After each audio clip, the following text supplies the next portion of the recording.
Quelles sont les grandes tendances de la Travel Tech? Faisons l'état des lieux et décryptons les signaux de transformation du tourisme. Avec un éminent expert de l'attractivité des destinations et de l'évolution des attentes visiteurs, Olivier Henri Biabeau. Bonjour Olivier. Bonjour Nathalie. Alors vous êtes fondateur et CEO de TCI Research, l'une des principales agences de renseignement sur les données de voyage à travers la Travel Data Tech. TCI est sollicité par plus de 100 destinations dans le monde avec un programme d'analyse primé par l'Organisation mondiale du tourisme. Olivier, vous êtes également président du chapitre France de la Travel and Tourism Research Association et conseil partenaire de la Commission européenne du tourisme. Alors moi, après avoir dit tout ça, j'ai vraiment envie d'inviter tous nos participants à vous envoyer des questions, à profiter de ce moment, de vous avoir avec nous en direct pour transmettre leurs questions. On y répondra à la fin de cette petite interview, donc sur le chat, surtout n'hésitez pas. Alors, avant ça, Olivier Henri Biabeau, c'est le moment de décrypter les grandes tendances de l'innovation et du management des territoires post-Covid. Première question pour vous, on va poser le décor de la situation actuelle. On le voit, le tourisme revient en force au niveau national et international. En analysant les grandes tendances qui structurent ce rebond, quels sont les grands enjeux pour la Travel Tech et les défis qu'elle doit relever pour accompagner et accélérer aussi ce rebond? Oui, bonjour, bonjour à tous. D'abord, je crois qu'il faut se féliciter et se réjouir de ce rebond touristique qui est en train vraiment de prendre tout son essor. Les derniers chiffres de l'OMT sont particulièrement encourageants et l'Europe semble virer en tête dans la vitesse avec laquelle elle rebondit en termes de retour des touristes avec d'autres régions comme le Moyen-Orient. Mais tant mieux, les touristes sont de retour. C'est vrai que souvent, on a tendance à dire que la technologie, c'est une forme d'accélérateur du tourisme et de l'expérience touristique. Cela dit, si on se replonge quelques années en arrière, à peu près à la même période, quasi jour pour jour, on était en pleine crise du Covid. Et la technologie, finalement, a été aussi ici capable, quelque part, d'aider et de venir un peu au secours du tourisme qui était à l'arrêt complètement. J'ai souvenir, c'était quasiment jour pour jour au mois de mars, donc 2020, de l'arrêt complet de destination, les frontières qui se fermaient. Et j'ai une anecdote assez amusante, c'est que le parc Disneyland donc, a fermé, ça a créé un choc, parce que c'était une des premières fois dans l'histoire qui fermait. Et ce qui s'est passé quelques jours après, c'est que vous avez une communauté de gamers qui étaient fans de Disneyland, qui devaient rester chez eux pour le confinement. Et ils ont décidé de recréer intégralement le parc Disneyland sur Minecraft, avec un petit concours, une sorte d'hackathon là-dessus qui a été mis en place. Et donc, quelque part, à marche forcée, le Covid a été aussi un accélérateur finalement de l'adoption de la technologie. Toutes les destinations ont réussi à maintenir une sorte de contact un peu émotionnel pour conserver ce désir de voyage, conserver le désir de visiter la destination. Elles ont offert des visites virtuelles. Les musées se sont également mis à la réalité augmentée. Tous les organisateurs d'événements professionnels ne pouvant plus organiser leurs événements se sont mis aussi à marche forcée à se tourner vers l'hybridation. Et quelque part, cette agilité qu'on a pu acquérir grâce, entre guillemets, à cette période très compliquée par ailleurs, aujourd'hui, ça permet, dans un jour comme aujourd'hui, de pouvoir maintenir un événement, même si c'est un petit peu compliqué de pouvoir le faire en période comme ça de mouvements sociaux. Donc, on a eu un phénomène d'adoption de la technologie accéléré par le Covid et qui a permis comme ça de maintenir le désir de voyage, de maintenir quelque part cette inspiration. Aujourd'hui, probablement, l'enjeu il est différent. Les touristes sont de retour, donc bien sûr, il faut travailler sur l'inspiration. Et probablement aussi se recentrer sur des notions de comment accélérer et comment améliorer l'expérience du visiteur maintenant que les touristes sont de retour. Exactement, parce qu'on l'a vu, énorme accélération technologique. Et concrètement, on va voir avec vous sur quels aspects de ce parcours du visiteur doit se concentrer la Travel Tech, selon vous, pour être pleinement en phase avec ces attentes des visiteurs post-Covid. Elles ont beaucoup changé, ces attentes. C'est vrai. Alors oui et non, on est dans une forme de normalisation à nouveau, donc on revient un petit peu aux attentes qui préexistaient, mais il y a plein de choses qui ont été accélérées et qui ont été modifiées. Alors c'est vrai que la technologie n'a d'intérêt que si elle sert ou si elle est en phase avec les attentes et avec les grandes tendances. Et elle a toute sa place à la fois en termes d'inspiration, je l'évoquais avant, mais aussi de planification, de réservation, d'expérience visiteur, comment améliorer, augmenter cette expérience, de partage d'expérience. Ce qu'il faut bien, en revanche, quand même comprendre, c'est que le retour du tourisme, il se passe, et c'est tant mieux, mais il ne se passe pas de manière très, très fun tout le temps. C'est-à-dire qu'on mesure, nous, dans toutes nos datas, qu'il y a eu beaucoup de baisse de satisfaction, notamment au niveau de l'hôtellerie.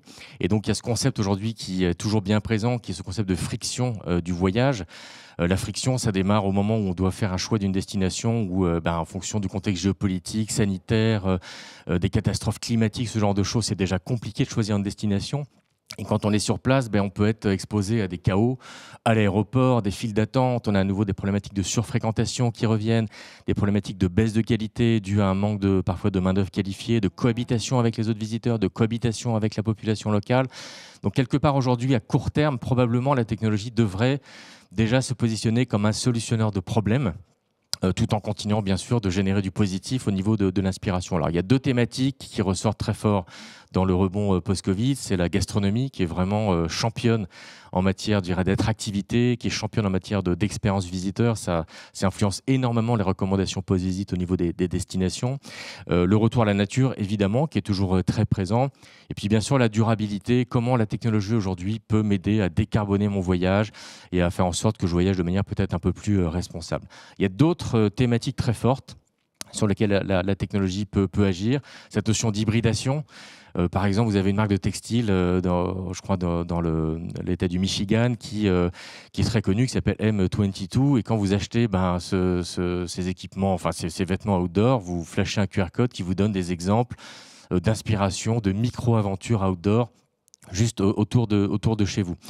Un autre point très important qui est aussi compliqué aujourd'hui à gérer avec ce retour en force du tourisme, qui était un petit peu comme un moteur à l'arrêt, qui a un petit peu de mal à se réactiver, des problématiques de mobilité, et notamment ce fameux dernier kilomètre qui est toujours compliqué. Et la technologie doit être capable aujourd'hui de faciliter ça. Et puis il y a d'autres aspects bien sûr sur l'inflation, comment la technologie peut me permettre de maximiser ma perception de rapport qualité-prix dans la destination, dans telle ou telle attraction, être de plus en plus agile. Les réservations de dernière minute ont été aussi accélérées très fortement par le Covid. Les gens ont besoin aujourd'hui toujours de voyager, mais ils ont toujours un petit peu peur que ce soit annulé, ce genre de choses. Donc la technologie doit être capable en termes de réservation d'apporter cette dimension d'agilité. Et puis le dernier point sur le manque de main-d'œuvre, le tourisme a beaucoup souffert et souffre encore aujourd'hui d'un manque de main-d'œuvre. Et probablement que la technologie peut être capable aussi de, quelque part, retirer des métiers du tourisme, restauration, hôtellerie, une partie de un peu la pénibilité, qui est un terme, si j'ai bien compris, très à la mode en France pour le moment. Et donc la technologie doit être capable de servir ça peut-être pour redonner un petit peu un blason positif pour le tourisme en tant que secteur. Oui, exactement. Alors c'est vraiment tout ce que vous avez dit là, c'est vraiment tous les sujets dont on va traiter toute la journée avec les tables rondes, en passant de l'expérience visiteur, la gestion, le management de son entreprise et les innovations technologiques qui peuvent y aider, et puis aussi l'attractivité des métiers, le management, le recrutement. D'ailleurs, concernant l'attractivité des territoires, on va voir comment les destinations peuvent s'appuyer sur la Travel Tech pour mieux piloter leur marketing et leur gestion.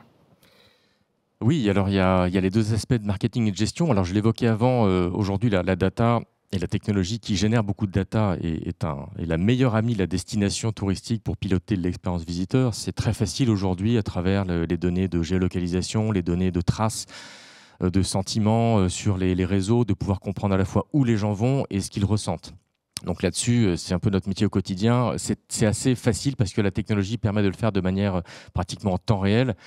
Donc ça fonctionne bien. Ce qui est très intéressant aujourd'hui, notamment en phase de rebond touristique, c'est aussi de piloter pour une destination sa réputation et d'essayer de comprendre finalement quels sont les ambassadeurs un peu fantômes, c'est-à-dire tous ces signaux faibles qui sont compliqués à détecter à travers des méthodes d'enquête, par exemple traditionnelles, mais que l'analyse des conversations sociales du web permet de détecter. Par exemple, j'étais il y a 2 semaines en Croatie où on travaille pour l'Office du tourisme. On a pu se rendre compte qu'un des ambassadeurs de la Croatie aujourd'hui, c'est Elon Musk. Alors pourquoi Elon Musk? Il n'est pas croate, mais Elon Musk est un fan absolu d'un certain Nikola Tesla.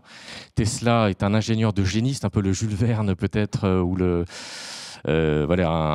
quelqu'un qui a été vraiment une figure de l'ingénierie un peu créative en Croatie. Et il se trouve donc que Tesla, il y a un mémorial à quelques kilomètres de Zagreb qui est une attraction touristique qui est géniale, qui est encore très naissante. Et il faut comprendre qu'aujourd'hui, Tesla, c'est une des marques les plus puissantes au monde. Ils ont 10 millions de followers sur Instagram. Donc la Croatie, demain, poste un package Croatie avec une visite guidée, peut-être privative de ce mémorial, ils sont assurés de vendre des milliers et des milliers de packages. Donc piloter à travers la data, la technologie des signaux faibles permet d'avoir un niveau de segmentation qui est absolument inédit et qui est donc certainement un des meilleurs alliés aujourd'hui de la destination. Alors on voit les choses à grande échelle. On va parler maintenant d'une analyse que vous avez faite récemment. Vous avez analysé le profil du visitorat et la réputation pour la destination du Pas-de-Calais et la région autour du Louvre-Lens. Quel bilan est-ce qu'on peut en faire et quelle place finalement y tient la technologie ? Oui, alors c'était très intéressant parce qu'on a eu l'occasion donc de refaire un petit refresh sur qui visite, pourquoi les gens viennent, qu'est-ce qu'ils en pensent, quel est leur sentiment. Et ce qui ressort de tout ça, finalement, c'est qu'au-delà d'une destination, je dirais classique, capable d'offrir une collection, disons, d'expériences, c'est vraiment un terrain de jeu en fait pour la technologie qui est fantastique parce que c'est avant tout ici autour de nous une terre d'émotion. Il y a des émotions qui sont générées, qui sont très uniques. Voilà, l'histoire. Et quand on parle d'émotions, et c'est ceci l'enjeu et le challenge de la technologie, c'est de convertir des thèmes qui sont parfois des thèmes pas évidents, comme les sites de mémoire. On va parler de la guerre, le bassin minier, qui était à une certaine époque quand même un peu compliqué à gérer en termes d'image. Donc, comment est-ce que ces thématiques qui sont plutôt lourdes, on les transforme, on peut même les gamifier, tout ce qu'on a vu précédemment va exactement dans ce sens-là, et donc d'accentuer cette notion de narration, de storytelling pour pouvoir vraiment créer une destination autour de l'émotion. Et ça, c'est dans l'ADN, et il faut que la technologie soit capable de retranscrire précisément cette émotion. En plus, on a vu dans l'enquête qu'il y a une notion de culture qui est très particulière, c'est une culture qu'on a envie de partager en fait quand on vient dans le Pas-de-Calais. Et dans la destination autour du Louvre-Lens, partagée notamment en famille. Et ça, la technologie doit faire attention à ne pas tomber dans le piège un peu de l'individualisme, parce que très souvent, on la résume à une application sur son smartphone. Mais ici, on vient aussi pour partager un bon moment de culture en famille. Donc ça, c'est un enjeu particulier pour la technologie. Et puis également, faire attention de ne pas tuer dans l'œuf ce qui fait partie de l'ADN du territoire, qui est l'accueil humain. Qu'on mesure dans toutes nos données à chaque fois qu'on travaille pour la région, ça fait vraiment partie de l'ADN. C'est spécifique, c'est très spécifique. C'est vraiment très spécifique. La France est une terre d'accueil, mais qui n'est pas forcément réputée mondialement pour être le champion du monde de l'accueil. Même si les chiffres ont bien augmenté. Mais le Nord en général et le Pas-de-Calais en particulier, vraiment, on le voit dans ces chiffres. Donc la technologie doit être capable de maintenir ce lien un peu social et humain de façon à ne pas, quelque part, ou en tout cas à profiter de cet ADN du territoire quand on adressait dans le Nord-Pas-de-Calais, on ne peut pas faire autrement que d'être plongé aussi dans cette histoire très humaine de ce que les hommes et les femmes ont vécu. Donc vous le dites, cette création de liens et puis cette volonté de vivre des émotions, c'est ce que vous disiez dès le début. Exactement. Et ce qui est intéressant ici, c'est que vous avez une palette d'émotions qui ont toute une histoire à la fois différente, mais une histoire commune à raconter. Et un des enjeux, on avait mesuré qu'un peu plus d'un visiteur sur deux sur un des grands sites, le Ward ou Notre-Dame-de-Lorette, évidemment ici le Louvre-Lens, un visiteur sur deux a visité un autre site, 55% pour être précis. La technologie doit être ici aussi à toute sa place pour faire en sorte que peut-être d'ici à 5 ans, ce 55% puisse se transformer, peut-être pas en 100%, mais peut-être 80%. Et donc en termes d'inspiration sur place, de générer comme ça ces nœuds et ces passerelles entre les différents éléments du parcours visiteur, c'est probablement un des enjeux qu'on pourrait attendre de la technologie spécifiquement sur la destination. Très bien. Alors on a fait un focus sur la région du Pas-de-Calais.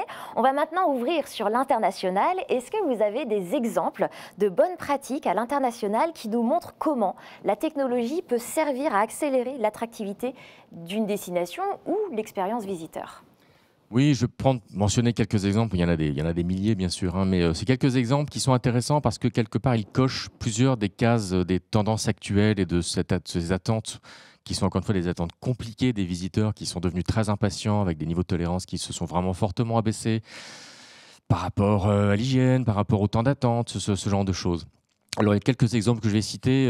Un qui concerne la partie amont, donc tout ce qui est réservation et qui est un bon exemple qui combine à la fois la réservation classique de destination ou d'hôtellerie ou d'expérience associée à la fintech. C'est un site qui s'appelle Hopper et qui est vraiment un modèle du genre en matière de communication un petit peu, pas déjantée, mais en tout cas très relax, et qui en plus, à travers son offre, permet quelque part de gagner aussi, de faire des économies dans un contexte qui est un contexte très inflationniste, qui met beaucoup de pression. aujourd'hui sur les prix. Bah, c'est un site intéressant parce que voilà, il permet de combiner et de toucher ou cocher plusieurs cases.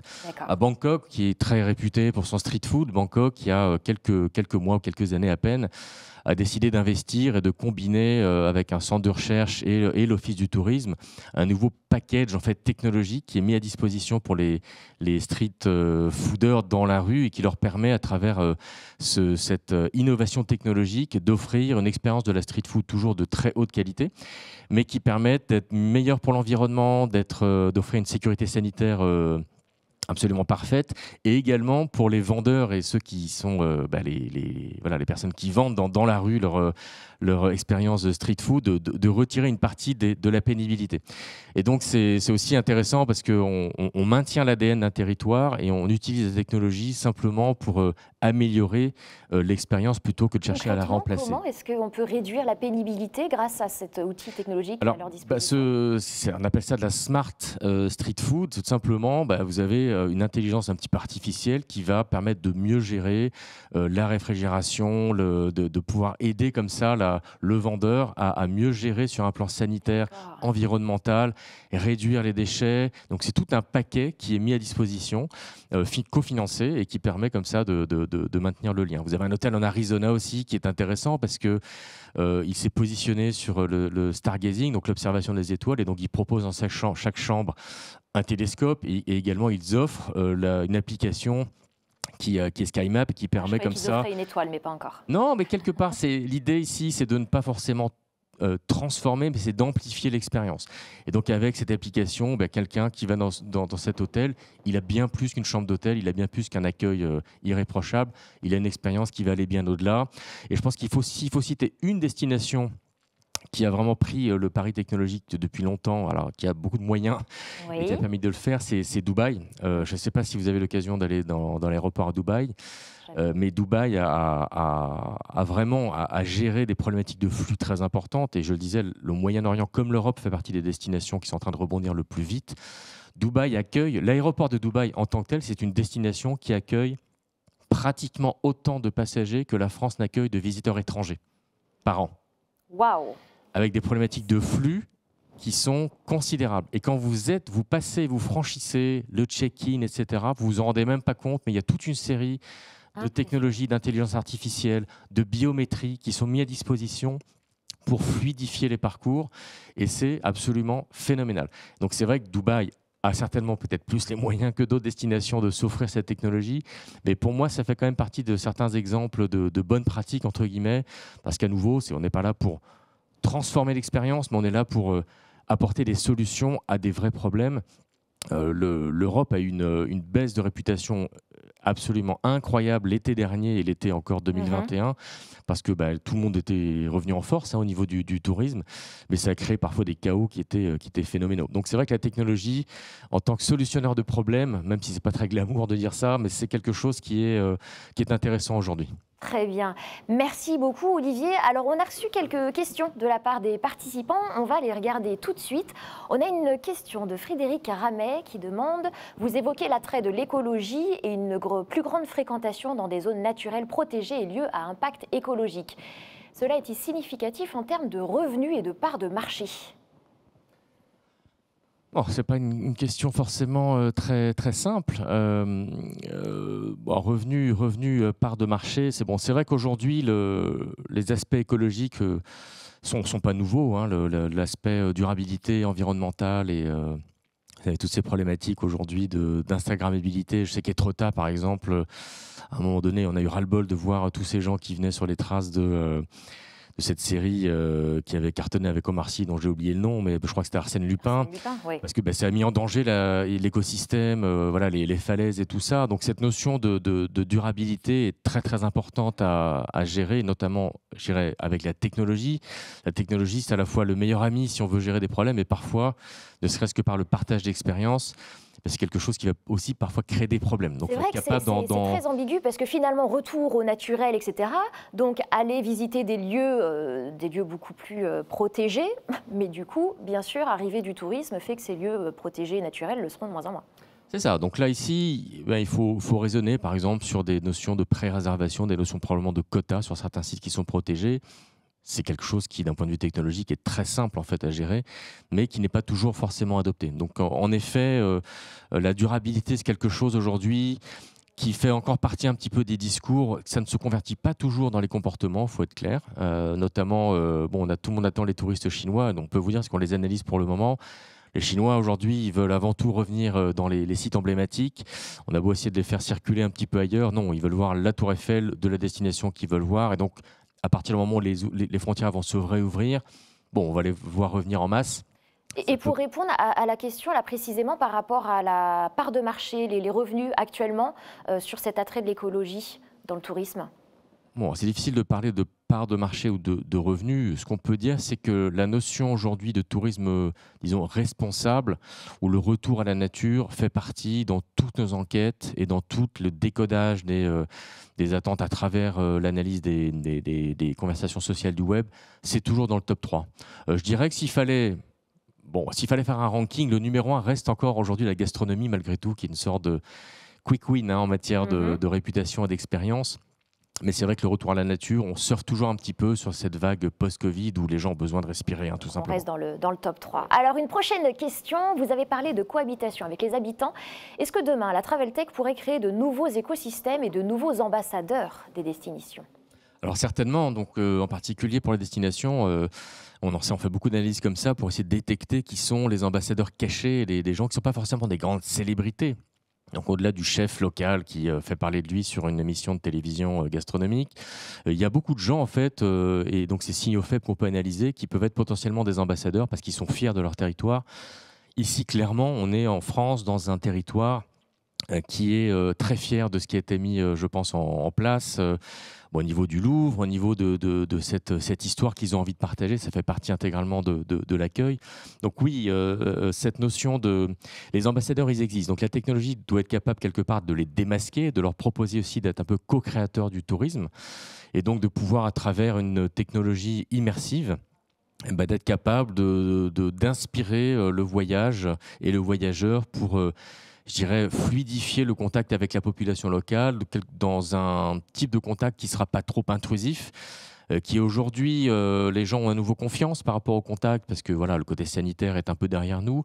Cela dit, on voit monter en Europe un petit peu de tourismophobie ici et là. Et donc, il faut faire attention que la technologie ne soit pas à nouveau un frein ou un ennemi, mais plutôt soit au service de ce contact et de ce point de contact entre le visiteur et le visiter de façon qui soit naturelle et qui ne vienne pas polluer, je dirais, le reste de la visite. La technologie, et puis aussi on a par exemple un très bel exemple à Roubaix avec les parkings à Roubaix qui ont été totalement réhabilités et où les habitants justement ont été sollicités pour chacun venir raconter une histoire inscrite sur les murs et venir guider comme ça dès l'arrivée dans la ville. Un parking, c'est quand même le lieu a priori le plus froid, le plus inhumain, et finalement avec les habitants ils ont pu créer comme ça une invitation à aller découvrir les lieux préférés des habitants. Donc c'est des initiatives aussi qui sont bien sûr accompagnées d'une application digitale. On va prendre une troisième question très rapidement. Vous avez parlé de M22, la marque de textile. Nous avons Decathlon Travel ici. Pensez-vous qu'aujourd'hui, cette tendance des entreprises privées hors tourisme va se développer ? Alors c'est certain. C'est certain parce qu'on voit très bien au niveau des destinations, les destinations qui marchent bien sont celles qui sont capables d'aller chercher des canaux d'influence qui sortent justement de l'univers stricto sensu du tourisme. Et on le voit bien dans les marques qui sont les marques influenceuses. On va chercher dans le lifestyle, on va chercher dans l'outdoor, on va chercher dans le cinéma. Toutes ces secteurs qui sont connexes au tourisme sont d'excellents leviers, d'excellents ambassadeurs. Donc bien sûr, Decathlon a certainement toute sa place pour être capable d'inspirer à travers le sport, à travers l'outdoor. Je le disais, la nature, la reconnexion à la nature et l'activité physique, c'est quelque chose qui a été aussi très amplifié aujourd'hui en termes d'élasticité et de rebond à la suite de ce Covid qui nous a tous un petit peu bloqués chez nous pendant plusieurs années. Donc oui, c'est évident que les grandes marques non touristiques ont un rôle à jouer très fort, et donc c'est important pour les destinations d'arriver à lister comme ça à travers des clubs quelles sont les marques influentes non touristiques capables de les aider pour mieux attirer et puis favoriser l'expérience. Le tourisme de demain, on le voit bien, ça va être l'affaire de tous pour le développement des territoires. Merci beaucoup Olivier Henri Viabou pour cette cartographie des grandes tendances de la Travel Tech et des signaux forts que nous envoient les nouveaux comportements des visiteurs pour repenser l'attractivité des destinations.